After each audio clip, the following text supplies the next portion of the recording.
Well, it's a very apt moment to have this meeting, not just because it is the 75th anniversary of the Spanish Revolution this year, but because of what is happening in Spain at the moment, with a massive popular movement against capital, against cuts, against their democracy.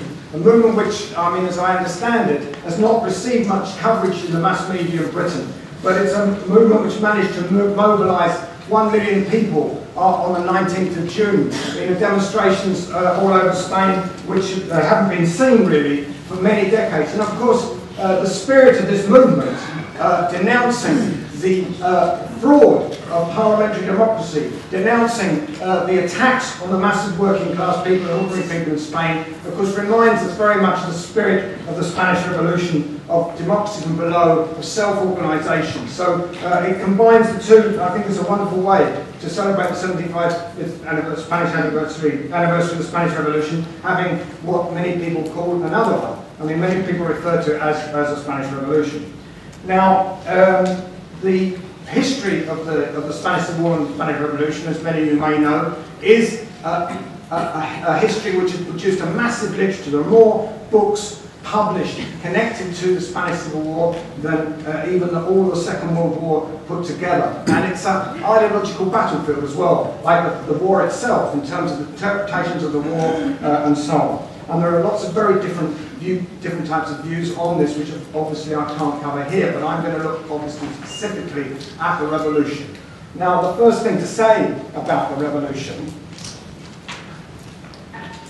is it has been, I think, misunderstood or downplayed in a lot of history, especially decontextualised. I mean, most mainstream history is written by liberal left historians, and some very good history indeed, and very good historians working in the field. But I think that often the problem is to not put yourself in the context of 1930s Spain, to understand that the revolution which breaks out in 1936 is the product of decades of struggle, a mass working class movement which had aimed to take over the running of society for many years. It's very common, the idea that the working class should run society, not just in terms of the day-to-day class struggle, but in the anarchist Ateneos and the socialist Casa del Pueblo and so on, the education, working class education organised by the Labour movement, which talked about this possibility. It was not something that just came out spontaneously. The other thing to say about the revolution, it wasn't specifically a libertarian revolution. It wasn't just the CNT revolution, because the CNT and anarcho-syndicalists were very important, central to this revolutionary movement. It was a revolution of the whole of the working class and the poor in much of Spain, with the part of Spain remained in what became known as the Republican zone. A revolution which transformed people's everyday lives. It led to the working class being armed, organising militias, organising security in the rear guard. It led to the mass collectivisation of agriculture and industry in large parts of the Republican zone, particularly in Catalonia, the centre of Spanish industry. It also saw the transformation of everyday life, in the sense that people occupying urban space, setting up communal kitchens, opening new schools, setting up workers' theatres and so on. And it saw a dramatic change, for example, and it's very much a symbol of, I think, the Spanish Revolution, the position of women in society, taking part for the first time in political and social activity, and in some cases actually going to the front to fight. But of course, as we know, this revolution was crushed after a year or so, crushed by a combination of forces. On the one hand, it was crushed by those people that opposed the revolution, the middle class parties, the Social Democrats, but in particular, of course, the Communist Party took a leading role in removing the revolution, because it was of no interest to Stalin at this point, the only foreign power that was supporting the Republic. And the mechanism for the defeat of the revolution, as you also probably know, was the rebuilding of the Republican state, in which the revolution left itself, the leadership of the CNT took part. Now, I want to look at 4 major themes that come out of this experience and reflect upon them a bit. The first one is about who they were fighting against. I think it's important, if there's an argument about whether this was a war about democracy or a war for revolution, a war to transform society, or was it just a war to preserve the democratic republic, it's important to understand who the enemy is. was it really possible to have a liberal democracy in Spain in 1936? And I would argue that it wasn't, because throughout the years before the war, the right, the entrenched interest in the oligarchy opposed not revolution, just opposed reform, democracy, bourgeois democracy. That they were opposed and they sabotaged it from the first moment.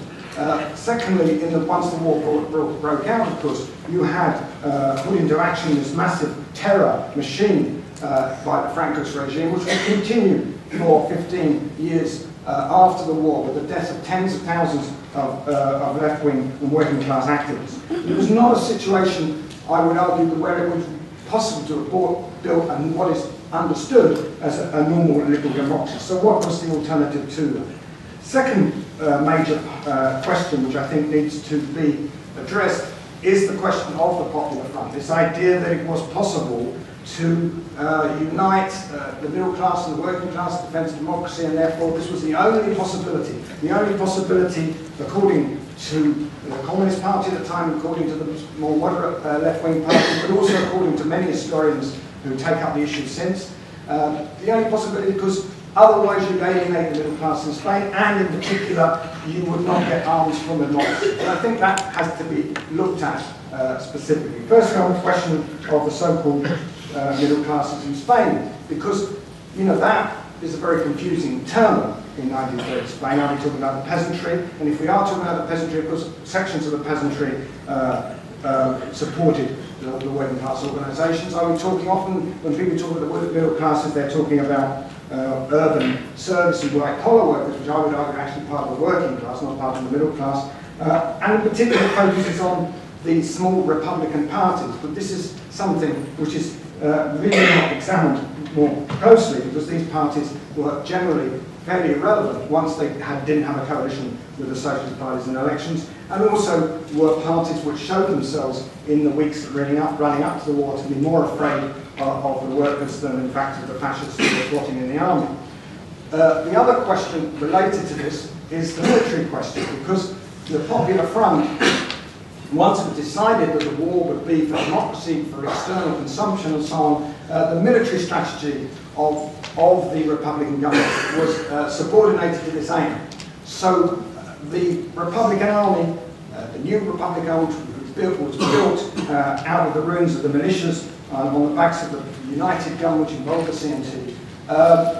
Its military strategy was an orthodox strategy of full-scale battles with the fascist army, battles which they were doomed to lose despite the courage and the sacrifices of the Republican troops, because they just did not have the infrastructure, the arms, the reserves to carry out battle of that sort. So why didn't they pursue alternative strategies, for example, guerrilla warfare, for example, mobilising the population, which they did in the siege of Madrid? And of course the reasons are political. It wasn't true that somehow the Republic took a practical position on fighting the war while the revolutionaries were impractical. Very much, I think, the opposite, in fact, because what the Republic had in its side was popular enthusiasm. What it had in its side was the possibilities of organising guerrilla movement in the rear guard of Franco's forces and so on. So these were not pursued, as was not pursued, for example, the question of organising a revolt in Morocco, where the Moroccan nationalists had called for support from the Republic, and the Republic should have declared the independence of Morocco and undermined the rear guard of Franco. This was not done, so as not to upset the imperialist power. So you can see also this politics of class collaboration of the Popular Front undermine the military side. And finally, on that question, the democracies themselves, and Britain was the most important player in this, and the most in terms of the international situation around the Civil War. And Britain, the British Conservative government, had always made it very clear they were hostile to the Republic, not just hostile to revolution. There was no way they were going to arm the Republic. So the whole idea that everything had to be subordinate to that aim was a recipe for defeat. The third aspect, which I think is worth reflecting on, and the most interesting for us, I think, here today, is why then did the revolutionary left fail? Why did the revolutionaries allow the revolution to be defeated? Why weren't they capable of developing the revolutionary war which they defended? And here, of course, the centrality of what the CNT does is obviously very important. The CNT was the great revolutionary organisation, the Spanish working class. It had hundreds of thousands of members. It was strong in the most important strategic areas of the Spanish working class at the time, especially in industrial Catalonia. And it quite quickly entered into a policy of collaborating with the Republican government, and in November 1936, 4 of its leading members entered the government and became the first anarchist ministers in the history of the anarchist movement. And this, of course, had a tremendous effect, because, of course, by them collaborating with the rest of the forces, it made it much easier to finish with the revolution. Now, why did they do this? This is the question. Was there an alternative, and why did they do it? I think the first thing to say about that is that I would not accept that really it's a question of a division between leaders and rank and file in the CNTs. If there was a fixed division, a bit like a bureaucratic trade union, you know, with the trade bureaucracy and the rank and file and so on. I think the situation of CNT is much more fluid in terms of who are the leaders and who are not the leaders. Secondly, and in terms of the activists as well, the same thing. If anything, the division inside the CNT was between the more active committed anarchists and the mass rank and file of the union who supported the CNT's methods, rather than between leaders and rank and file. So I think there's a deeper ideological problem, and that problem is about the nature of power, about the nature of the revolution, because obviously, as is known, it's the basic principle of the various different anarchist tendencies and anarcho-syndicalist tendencies, the rejection of any form of state. And I think in the Spanish Revolution, this becomes a crucial problem. It is a sort of testing point for anarcho-syndicalism, in the same way as the anarchists would no doubt say to Marxists that the Russian Revolution was for Marxists. And what happens is that, faced with the practicalities of winning a war, faced with the problems of a major military effort at the same time as running the revolution, it was very difficult to do this without having some form of centralised organisation. Now, the CNT themselves posed this very quickly. Garcia Oliveira and other leading members of a traditionally more radical section of the CNT posed it very early on as a dilemma between either dictatorship or collaboration. What they meant by that was dictatorship of the anarchists or collaboration, meaning collaboration with political parties.